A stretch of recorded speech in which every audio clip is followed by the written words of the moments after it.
जय गुरु जी, शुक्राना गुरु जी। मेरी प्यारी संगत जी, गुरु जी का अनंतम अनंतम शुक्राना। संगत जी, गुरु जी जो है पाठ करवा रहे हैं शिव पुराण का, ये बहुत ब्लेस पाठ है। इस पाठ को सुनने मात्र से ही हमारे ना जाने कितने कष्ट, ना जाने कितने बुरे कर्म, पिछले जन्म के कर्म, इस जन्म के कर्म जो हमने अनजाने में भी किए हैं, वो सब खत्म हो जाएंगे और हम एक नए जीवन शैली में प्रवेश कर जाएंगे।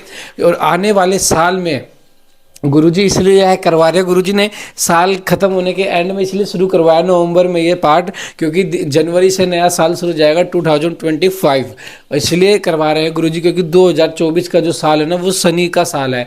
इस साल में शनि महाराज सब पे अपनी कृपा करेंगे। इस पाठ को सुनने मात्र से जिस पे भी शनि का दोष होगा, पितर दोष होगा, सब खत्म हो जाएगा। संगत जी यकीन मारिए, क्योंकि आज भी गुरु जी के दर्शन पीले चोले वाले स्वरूप में हो रहे हैं। संगत जी यकीन मानिए, गुरुजी बहुत ब्लेसिंग दे रहे हैं, बस हमें ब्लेसिंग लेनी है। हमें ब्लेसिंग कैसे लेनी है? गुरुजी का पाठ सुन के, जो गुरुजी पाठ करवा रहे हैं उस पाठ को एक एक शब्द को ध्यान से सुन के, अच्छे से समझ के, अच्छे से सुनना है, उस पे चीज़ों को है गुरुजी की ब्लेसिंग लेनी है और बढ़िया कमेंट करना है। जय गुरुजी, शुक्राना गुरुजी। गुरुजी कोई भी चीज़ आपके लिए इसलिए करवाते हैं क्योंकि वो आपका कल्याण चाहते हैं। गुरुजी की संगत बनने के बाद आप एक नए मनुष्य शैली में चले जाते हो, क्योंकि गुरुजी की संगत बनने के बाद आपके सारे कष्ट कटने शुरू हो जाते हैं धीरे धीरे, और आपके घर में हेल्थ वेल्थ हर चीज़ ब्लेस हो जाती है। तो आइए पाठ को शुरू करते हैं गुरुजी के मंत्र जाप के साथ। ओम नमः शिवाय, शिव जी सदा सहाय। ओम नमः शिवाय, गुरु जी सदा सहाय। जय गुरु जी। जय गुरु जी। पार्वती का नामकरण और विद्या अधन। नारद का हिमवान के यहाँ जाना, पार्वती का हाथ देकर भावी फल बताना, चिंतित हुए हिमवान को आश्वासन दे पार्वती का विवाह शिवजी के साथ करने को कहना और उनके संदेह का निवारण करना। ब्रह्मा जी कहते हैं कि नारद मैना के सामने महातेजस्विनी कन्या होकर लौकिक गीति का आश्रय ले वह रोने लगी। उनका मनोहर रुद्रन सुनकर घर की सब स्त्रियां हर्ष से खिल उठी और बड़े वेग से प्रसन्नतापूर्वक वहां आ पहुंची।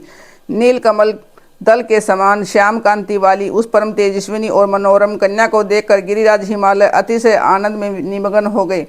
तदंतर सुंदर मुहूर्त में मुनियों के साथ हिमवान ने अपनी पुत्री के काली आदि सुखदायक नाम रखे।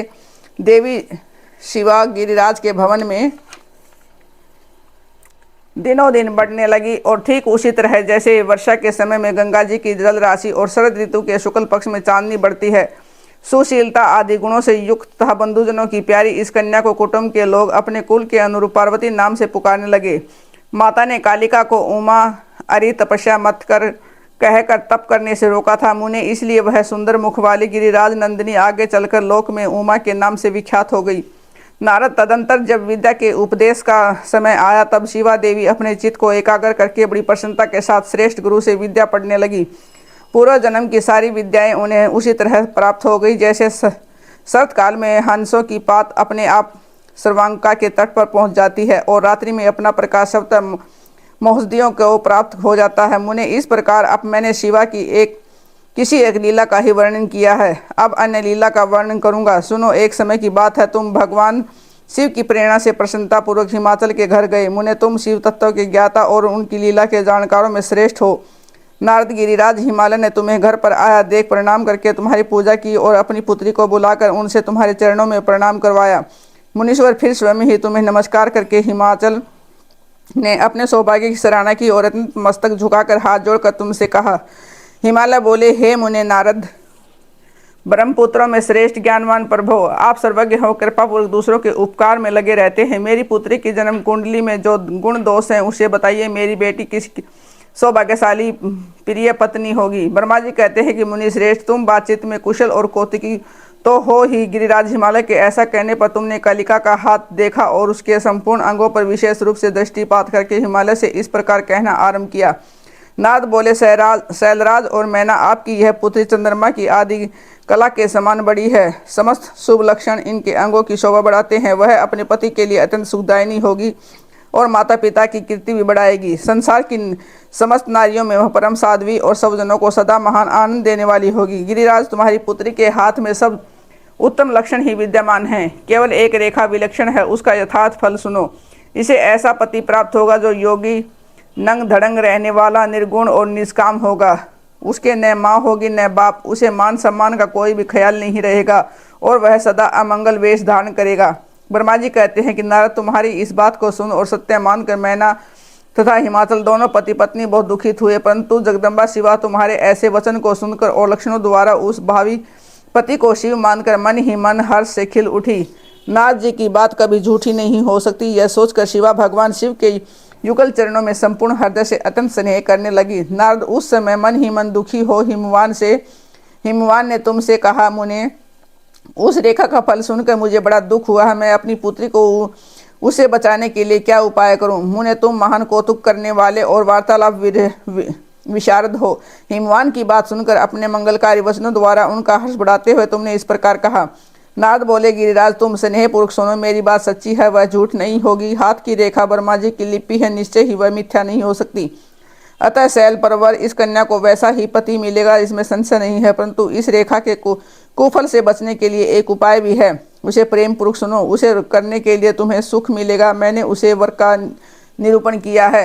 वैसे ही भगवान शंकर हैं, वे सर्वसमर्थ हैं और लीला के लिए अनेक रूप धारण करते रहते हैं। उनमें समस्त कुल लक्षण सद्गुणों के समान हो जाएंगे। समर्थ पुरुष में कोई दोष भी हो तो वह उसे दुख नहीं देता, असमर्थ के लिए भी वह दुखदायक होता है। और विषय में सूर्य, अग्नि और गंगा का दृष्टांत सामने रखना चाहिए।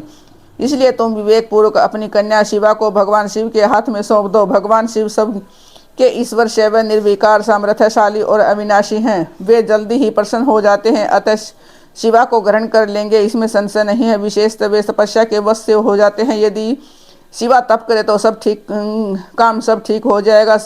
सर्वेश्वर शिव सब प्रकार से समर्थ हैं। वे इंद्र के वज्र का भी विनाश कर सकते हैं। ब्रह्मा जी उनके अधीन है तथा वे सबको सुख देने वाले हैं।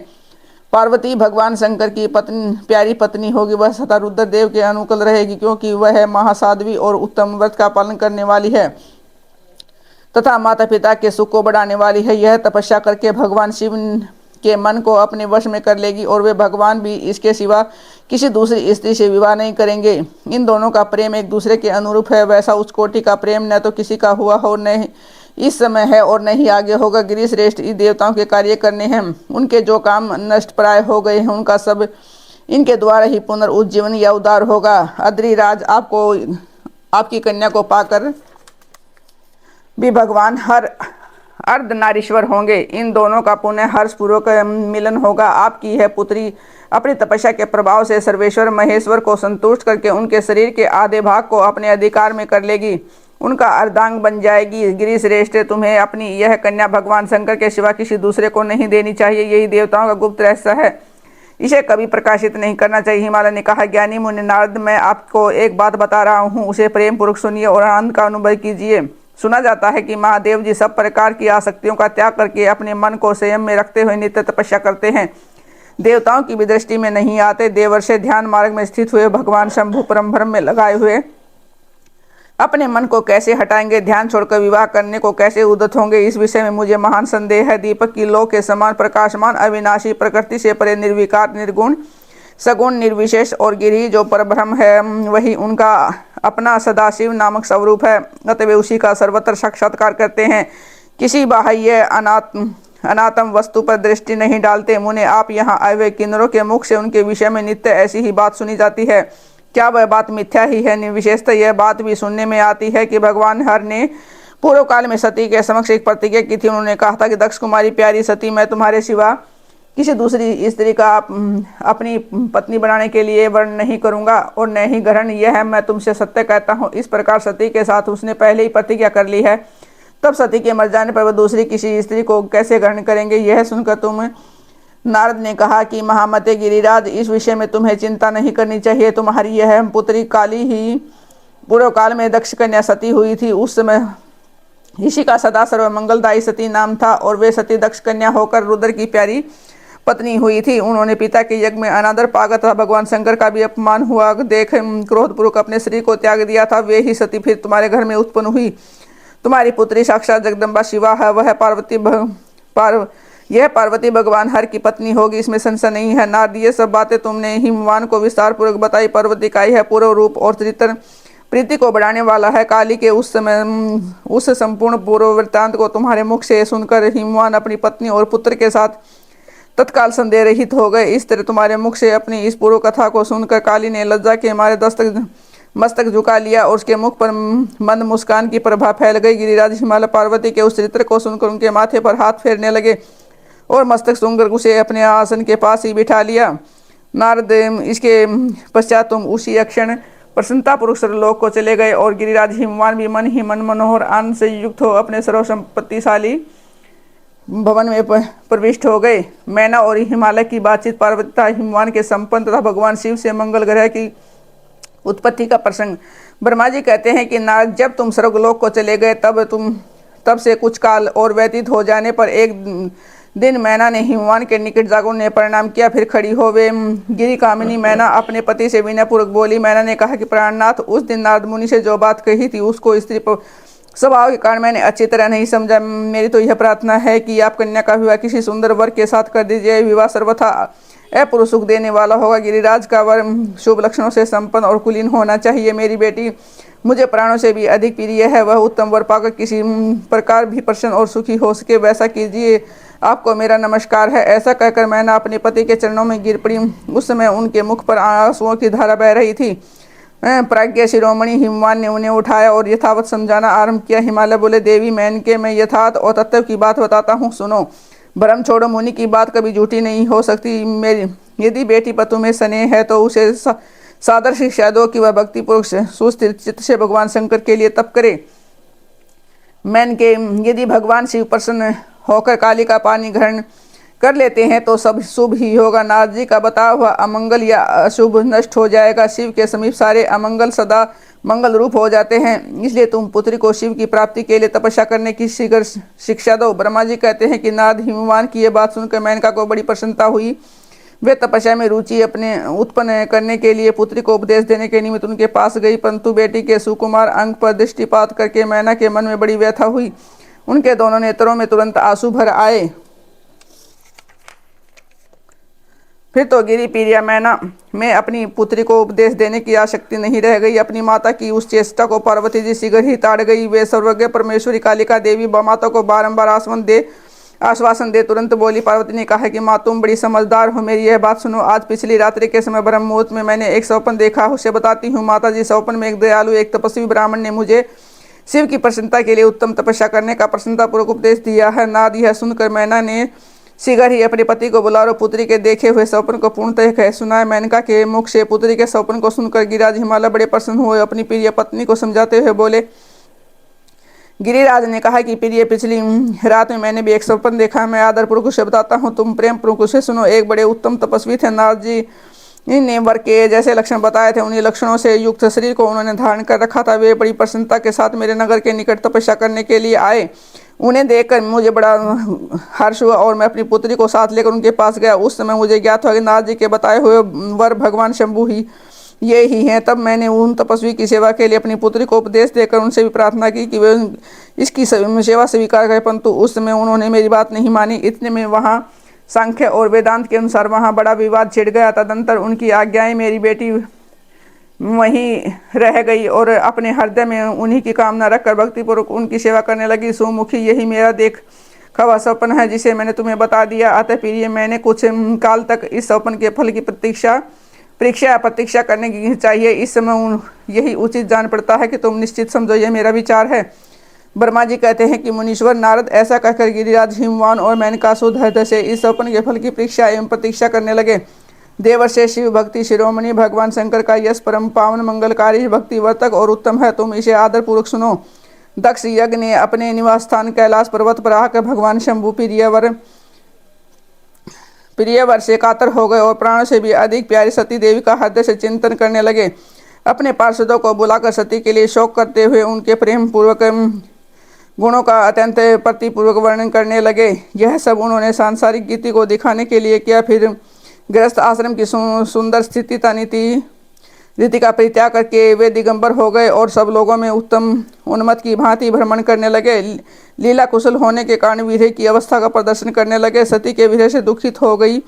कहीं भी उनका दर्शन न पाकर भक्त कल्याणकारी भगवान शंकर पुनः कैलाश गिरी पर लौट आए और मन को यत्नपूर्वक एकाग्र करके उन्होंने समाधि लगा ली, जो समस्त दुखों का नाश करने वाली है। समाधि में वे अविनाशी स्वरूप का दर्शन करने लगे। इस तरह तीनों गुणों से रहित हो वे भगवान शिव चिरकाल तक सुस्थिर भाव से समाधि लगाए बैठे रहे। वे प्रभु स्वयं हिमालय के अधिपति निर्विकार पार ब्रह्म है। तदंतर वह जब असंख्य वर्ष व्यतीत हो गए तब उन्होंने समाधि छोड़ी। उसके बाद तुरंत ही जो चरित्र हुआ उसे मैं तुम्हें बताता हूँ।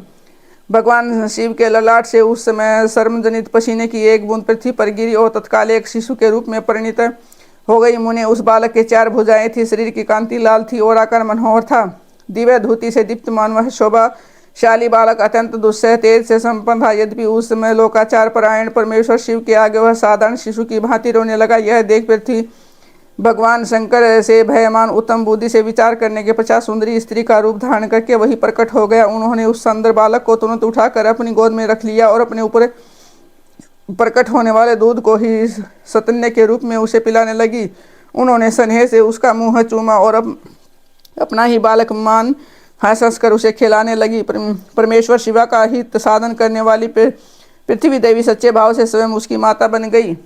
संसार की सृष्टि करने वाली परम कौतुकी एवं विद्वान अंतर्यामी शंभु का चरित्र देखकर हंस पड़े और पृथ्वी को पहचान कर उनसे बोले, धरणी तुम धन्य हो, मेरे पुत्र का प्रेम पूर्वक पालन करो। यह श्रेष्ठ शिशु मुझ महातेजस्वी शंभु के श्रम जल से तुम्हारे ही ऊपर उत्पन्न हुआ है। वसुंधे यह प्रियकारी बालक यद्यपि मेरे श्रमजल से प्रकट हुआ है तथापि तुम्हारे नाम से तुम्हारे ही पुत्र के रूप में इसकी ख्याति होगी। यह सदा त्रिविध तापों से रहित होगा, अत्यंत गुणवान और भूमि देने वाला होगा। यह मुझे भी सुख प्रदान करेगा, तुम इसे अपनी रुचि के अनुसार ग्रहण करो। ब्रह्मा जी कहते हैं कि नारद ऐसा कहकर भगवान शिव चुप हो गए। उनके हृदय से वीर्य का प्रभाव कुछ कम हो गया। उनमें वीर्य क्या था? वे लोकाचार का पालन कर रहे थे। वास्तव में सत्य पुरुषों के प्रिय श्री रुद्रदेव निर्विकार परमात्मा ही है। शिव की उपयुक्त आज्ञा को शिरोधार्य करके पुत्र सहित पृथ्वी देवी शीघ्र ही अपने स्थान को चली गई। उन्हें अत्यंतिक सुख मिला। वह बालक भौम नाम से प्रसिद्ध हो युवा होने पर तुरंत काशी चला गया और वहां उसने दीर्घ काल तक भगवान शंकर की सेवा की। विश्वनाथ की कृपा से ग्रह की पदवी पाकर वे भूमि कुमार शीघ्र ही श्रेष्ठ एवं दिव्यलोकों में चले गए और जो शुक्र लोक से परे हैं। जय गुरु जी, शुक्राना गुरु जी। संगत जी, आज का पाठ यहीं तक है और कल के पाठ की हम शुरुआत करेंगे कल। तो संगत जी, पाठ बहुत ही ब्लेस है। किस तरह पार्वती माँ को सौंपन आया कि शिव जी की तपस्या करे, किस तरह नियति ने उनको उस चीज से मिलवाया और तपस्या में लगाया। तो संगत जी, गुरु जी इतना ब्लेसिंग भरा पाठ हमारे बीच में शिव पुराण का सुना रहे हैं, तो इसका कोई ना कोई तो मकसद है। तो गुरु जी पे विश्वास करके पाठ को एंड तक जरूर सुनो। एक प्यारा सा कमेंट करिए, जय गुरु जी, शुक्राना गुरु जी। और गुरु जी के दर्शन में बता देता हूँ, पीला सा रूप में हो रहे हैं, अभी भी हो रहे हैं, उनके रूप में आप देख सकते हो। जय गुरु जी, शुक्राना गुरु जी।